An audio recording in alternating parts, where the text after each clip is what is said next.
L'épître de Paul aux Romains, chapitre 9. Je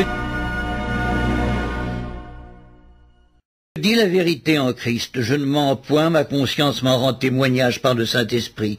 J'éprouve une grande tristesse et j'ai dans le cœur un chagrin continuel, car je voudrais moi-même être anathème et séparé de Christ pour mes frères, mes parents selon la chair, qui sont israélites, à qui appartiennent l'adoption et la gloire et les alliances et la loi et le culte et les promesses et les patriarches, et de qui est issu selon la chair le Christ, qui est au-dessus de toutes choses, Dieu béni éternellement.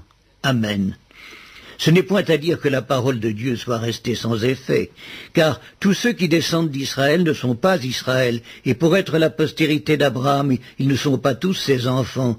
Mais il est dit, en Isaac sera nommé pour toi une postérité, c'est-à-dire que ce ne sont pas les enfants de la chair qui sont enfants de Dieu, mais que ce sont les enfants de la promesse qui sont regardés comme la postérité.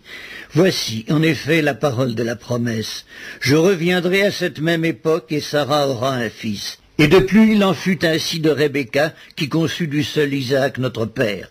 Car quoique les enfants ne fussent pas encore nés, et qu'ils n'eussent fait ni bien ni mal, afin que le dessein d'élection de Dieu subsistât, sans dépendre des œuvres, et par la seule volonté de celui qui appelle, il fut dit à Rebecca, l'aîné sera assujetti au plus jeune, selon qu'il est écrit, j'ai aimé Jacob, et j'ai haï Ésaü.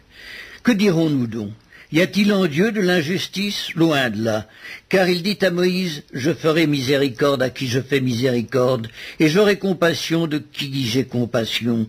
Ainsi donc, cela ne dépend ni de celui qui veut, ni de celui qui court, mais de Dieu qui fait miséricorde. Car l'Écriture dit à Pharaon, je t'ai suscité à dessein pour montrer en toi ma puissance, et afin que mon nom soit publié par toute la terre.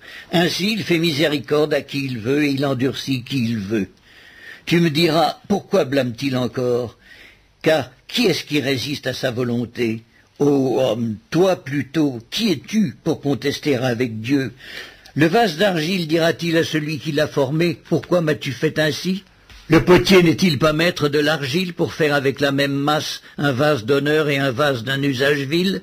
Et que dire si Dieu, voulant montrer sa colère et faire connaître sa puissance, a supporté avec une grande patience des vases de colère formés pour la perdition, et s'il a voulu faire connaître la richesse de sa gloire envers des vases de miséricorde qu'il a d'avance préparés pour la gloire?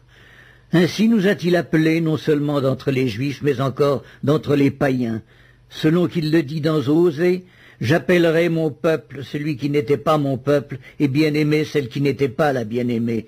Et là où on leur disait, vous n'êtes pas mon peuple, ils seront appelés fils du Dieu vivant. Ésaïe, de son côté, s'écrit au sujet d'Israël, quand le nombre des fils d'Israël serait comme le sable de la mer, un reste seulement sera sauvé, car le Seigneur exécutera pleinement et promptement sur la terre ce qu'il a résolu. Et comme Ésaïe l'avait dit auparavant, si le Seigneur des armées ne nous eût laissé une postérité, nous serions devenus comme Sodome, nous aurions été semblables à Gomorrhe. Que dirons-nous donc? Les païens qui ne cherchaient pas la justice ont obtenu la justice qui vient de la foi, tandis qu'Israël, qui cherchait une loi de justice, n'est pas parvenu à cette loi. Pourquoi? Parce qu'Israël l'a cherchée, non par la foi, mais comme provenant des œuvres. Ils se sont heurtés contre la pierre d'achoppement, selon qu'il est écrit, voici, je mets en Sion une pierre d'achoppement et un rocher de scandale, et celui qui croit en lui ne sera point confus.